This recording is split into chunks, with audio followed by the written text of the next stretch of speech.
ಪರಿಸ್ಥಿತಿ ನಿರ್ಮಾಣ ಆಗಿದೆ. ಶಸ್ತ್ರಚಿಕಿತ್ಸೆಯೇ ಸ್ಥಗಿತ ಆಗಿದೆ. ಆರೋಗ್ಯ ಸೌಲಭ್ಯ ಸಿಗದೆ ರೋಗಿಗಳು ಪರದಾಟವನ್ನ ನಡೆಸ್ತಾ ಇದ್ದಾರೆ. ಇದು ರಿಪಬ್ಲಿಕ್ ಕನ್ನಡದ ಬಿಗ್ ಎಕ್ಸ್ಕ್ಲೂಸಿವ್. ನೋಡಿ, ಹನಿ ಹನಿ ನೀರಿಗೂ ಪರದಾಟವನ್ನ ನಡೆಸುವಂತಹ ಪರಿಸ್ಥಿತಿ ನಿರ್ಮಾಣ ಆಗಿದೆ. ಮೂಲಭೂತ ಸೌಕರ್ಯಗಳು ಕೂಡ ಸಿಗ್ತಾ ಇಲ್ವಾ ಆಸ್ಪತ್ರೆಯಲ್ಲಿ ಅನ್ನುವಂತಹ ಪ್ರಶ್ನೆಗಳು ಕಾಡುವುದಕ್ಕೆ ಶುರುವಾಗಿದೆ. ಆರೋಗ್ಯ ಸಚಿವರು ಈ ಸ್ಟೋರಿಯನ್ನ ನೋಡಲೇಬೇಕು, ಮುನ್ನೆಚ್ಚರಿಕಾ ಕ್ರಮವನ್ನ ತೆಗೆದುಕೊಳ್ಳಲೇಬೇಕು. ನೋಡಿ, ಕಳೆದ 3-4 ದಿನಗಳಿಂದಲೂ ಕೂಡ ಇದೇ ಪರಿಸ್ಥಿತಿ ಅನ್ನುವಂತಹ ಮಾಹಿತಿ ರಿಪಬ್ಲಿಕ್ ಕನ್ನಡಕ್ಕೆ ಲಭ್ಯ ಆಗಿರುವಂತದ್ದು. ಕಲಬುರಗಿ ಜಯದೇವ ಆಸ್ಪತ್ರೆಯಲ್ಲಿ ನೀರಿಗೆ ಹಾಹಾಕಾರ ಶುರುವಾಗಿದೆ. ಜೀವಜಲ ಇಲ್ಲದೆ ಶಸ್ತ್ರಚಿಕಿತ್ಸೆ ಸಂಪೂರ್ಣವಾಗಿ ಸ್ಥಗಿತವಾಗಿದೆ. ತುರ್ತು ಶಸ್ತ್ರಚಿಕಿತ್ಸೆಯನ್ನ ಹೊರತುಪಡಿಸಿ ಉಳಿದೆಲ್ಲ ಚಿಕಿತ್ಸೆಗಳು ಕೂಡ ಸ್ಥಗಿತ ಆಗಿದೆ. ತುರ್ತು ಬಳಕೆಗೆ ಡ್ರಮ್ಗಳಲ್ಲಿ ನೀರನ್ನ ತುಂಬಿಟ್ಟಿದ್ದಾರೆ ಸಿಬ್ಬಂದಿಗಳು. ಇನ್ನು ಆಸ್ಪತ್ರೆಯಲ್ಲಿ ನೀರಿಲ್ಲದೆ ರೋಗಿಗಳು ಹೈರಾಣರಾಗಿ ಹೋಗಿದ್ದಾರೆ. ಭಾರೀ ಮಳೆ ಹಿನ್ನೆಲೆ ಮಣ್ಣು ಮಿಶ್ರಿತ ನೀರನ್ನ ಸರಬರಾಜು ಮಾಡಲಾಗ್ತಾ ಇದೆ. ತುರ್ತು ಶಸ್ತ್ರಚಿಕಿತ್ಸೆ ಹೊರತುಪಡಿಸಿ ಉಳಿದೆಲ್ಲ ಸೇವೆಗಳನ್ನ ಇಲ್ಲಿ ಬಂದ್ ಮಾಡಲಾಗಿದೆ. ದೃಶ್ಯದಲ್ಲೂ ಕೂಡ ಗಮನಿಸ್ತಾ ಇದ್ದೀರಿ ಆಸ್ಪತ್ರೆಯ ಪರಿಸ್ಥಿತಿ ಯಾವ ರೀತಿಯಾಗಿ ಇದೆ. ಡ್ರಮ್ ಅಲ್ಲಿ ಮಣ್ಣು ಮಿಶ್ರಿತ ನೀರನ್ನ ತುಂಬಿರುವಂತಹ ಘಟನೆ ಕೂಡ ನಡೆದಿದೆ ಆಸ್ಪತ್ರೆಯಲ್ಲಿ. ಜಯದೇವ ಆಸ್ಪತ್ರೆ ಸಿಬ್ಬಂದಿ ವಿರುದ್ಧ ಜನರು ಆಕ್ರೋಶವನ್ನ ವ್ಯಕ್ತಪಡಿಸ್ತಾ ಇದ್ದಾರೆ. ಇನ್ನು ಹತ್ರ ಆಸ್ಪತ್ರೆ ಇದೆ, ಇರಪ್ಪ ನಮ್ಗೇನೋ ಸಮಸ್ಯೆ ಆಯಿತು, ನಮಗೇನೋ ಕಾಯಿಲೆ ಬಂತು ಅಂತ ಹೇಳಿ ನಾವು ಆಸ್ಪತ್ರೆಗೆ ಹೋಗ್ತೀವಿ. ಆಸ್ಪತ್ರೆ ಹೋಗಿ ಹುಷಾರಾಗಿ ವಾಪಸ್ ಮನೆಗೆ ಹೋಗೋದಕ್ಕೆ ಬಯಸ್ತೀವಿ. ಆದರೆ ಇದೀಗ ಈ ಒಂದು ಜಯದೇವ ಆಸ್ಪತ್ರೆಗೆ ಹೋದ್ರೆ ಮತ್ತೆ ನಾವು ಕಾಯಿಲೆನ ಮನೆಗೆ ವಾಪಸ್ ತೆಗೆದುಕೊಂಡು ಹೋಗುವಂತಹ ಪರಿಸ್ಥಿತಿ ಅಲ್ಲಿ ಇದೆ.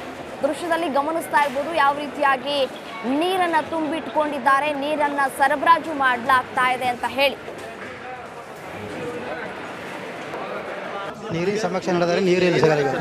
ನೀರು ಸಿಗಲ್ಲ, ನೀರು ಸಮಸ್ಯೆ ನಡೆದರೆ ನೀರು ಆಡ್ಬೋದು, ನೀರು ಸಿಗಲ್ಲ. ನೀರಿನ ಸಮಸ್ಯೆ ನಡಿ ಈಗ ಶುರು ಮಾಡೋಣ.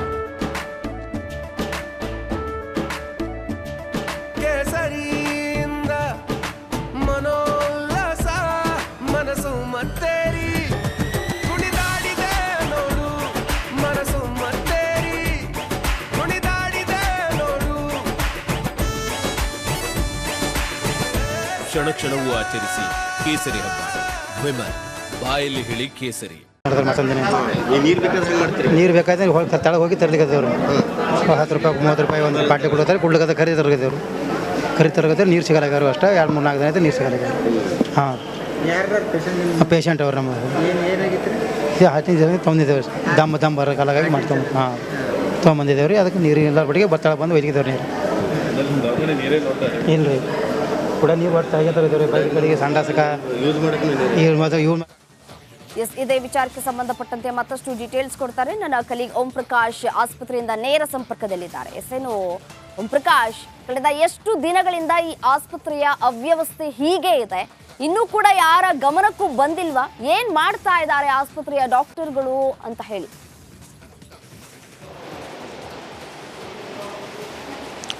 ರಮ್ಯಾ, ಖಂಡಿತವಾಗೂ ಕಲಬುರಗಿಯ ಜಯದೇವ ಮತ್ತು ಜಿಮ್ಸ್ ಆಸ್ಪತ್ರೆಗೆ ಜಲಕ್ಷಾಮ ಎದುರಾಗಿರುವಂಥದ್ದು. ಆಸ್ಪತ್ರೆಯಲ್ಲಿ ಅಂದರೆ ಜಿಮ್ಸ್ ಆಸ್ಪತ್ರೆಯಲ್ಲಿ ನೀರಿನ ಕೊರತೆ ಉಂಟಾಗಿರುವಂಥ ಹಿನ್ನೆಲೆಯಲ್ಲಿ ಇವತ್ತು ಸಾಕಷ್ಟು ಜನ ಏನು ಚಿಕಿತ್ಸೆಯನ್ನು ಸ್ಥಗಿತಗೊಳಿಸಿರುವಂಥದ್ದು. ಇಲ್ಲಿನ ಆಸ್ಪತ್ರೆ ಯಾಕಂತಂದರೆ ಆಪ್ರೇಷನ್ಗೆ ಭಾಳ ಪ್ರಮುಖವಾಗಿ ನೀರು ಬೇಕಾಗಿರುವಂಥದ್ದು. ಆದರೆ ಕಲಬುರಗಿಯ ಜಿಮ್ಸ್ ಆಸ್ಪತ್ರೆ ಮತ್ತು ಜಯದೇವ ಹೃದ್ರೋಗ ಆಸ್ಪತ್ರೆಗೆ ಏನು ಆ ನೀರನ್ನು ಪೂರೈಕೆ ಆಗದೇ ಇರುವಂಥ ಹಿನ್ನೆಲೆಯಲ್ಲಿ ಇವತ್ತು ಆಪ್ರೇಷನ್ಗಳು ಕೂಡ ಸ್ಥಗಿತವನ್ನು ಮಾಡಿರುವಂಥದ್ದು. ಕಳೆದ 3-4 ದಿನಗಳಿಂದಲೂ ಕೂಡ ಈ ಶಸ್ತ್ರಚಿಕಿತ್ಸೆಯನ್ನು ಸ್ಥಗಿತಗೊಳಿಸಿರುವಂಥ ಜಯದೇವ ಹೃದ್ರೋಗ ಸಂಸ್ಥೆ ತುರ್ತು ಪರಿಸ್ಥಿತಿಯಲ್ಲಿರುವಂಥ ರೋಗಿಗಳಿಗೆ ಮಾತ್ರ ಏನು ಆ ಒಂದು ಆಪ್ರೇಷನನ್ನು ಮಾಡ್ತಾ ಇರುವಂಥದ್ದು. ಇನ್ನು ಮತ್ತೊಂದು ಕಡೆ ಏನಂತಂದರೆ ಇಡೀ ಆಸ್ಪತ್ರೆಯಲ್ಲಿ ಎಲ್ಲೂ ಕೂಡ ಒಂದು ಕಡೆ ಕುಡಿಯೋದಕ್ಕೂ ನೀರಿಲ್ಲ, ಮತ್ತೊಂದು ಕಡೆ ಬಾತ್ರೂಮ್ಗೆ ಹೋಗೋದಕ್ಕೂ ಕೂಡ ನೀರಿಲ್ಲ. ಇಲ್ಲಿ ರೋಗಿಗಳು ನೀರು ಬೇಕಾದರೆ ತಾವು ಮನೆಯಿಂದ ಏನು ವಾಟರ್ ಬಾಟಲನ್ನು ತೆಗೆದುಕೊಂಡು ಬರುವಂಥ ಪರಿಸ್ಥಿತಿ ನಿರ್ಮಾಣ ಆಗಿರುವಂಥದ್ದು. ಈಗ ದೃಶ್ಯದಲ್ಲಿ ಕೂಡ ನೋಡ್ಬೋದು ಆ ರೋಗಿಯ ಕೆಳಗಡೆ ಅಂದರೆ ವಾಟರ್ ಕ್ಯಾನ್ಗಳನ್ನು ಅವರು ಸ್ವಂತ ದುಡ್ಡಲ್ಲಿ